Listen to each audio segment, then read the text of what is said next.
share a piece of writing from a book called Climbing the Sacred Ladder. I don't know how well that's going to show up for you.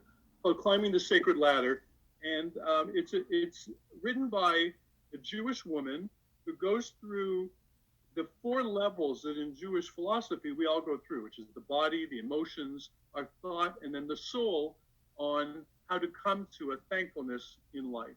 So I'm going to read a short piece on gratitude, and then I'm going to share a story that comes from the Talmud.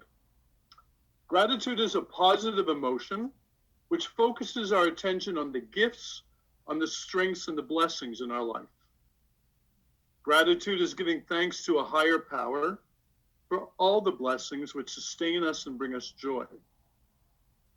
There are so many blessings, starting with sunshine, trees, grass, which we take for granted every day.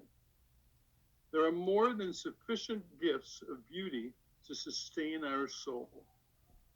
Even a bird's song can give great pleasure when we are receptive to that beauty. Taking pleasure in the small things which seem insignificant and are easily overlooked is an expression of gratitude. When you open your eyes and heart, you will see how much beauty and abundance is present in your life. Even if you do not have many material resources, there is still abundance in your life and much to be grateful for. Focusing on the good which surrounds you expands your experience of it.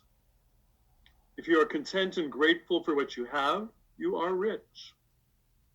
Being appreciative of life itself in each moment opens the gateway to future abundant blessings.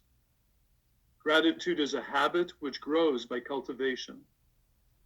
By paying attention to the good which comes your way on a daily basis, you will be able to recognize more good and to take pleasure in the small things which you have previously overlooked.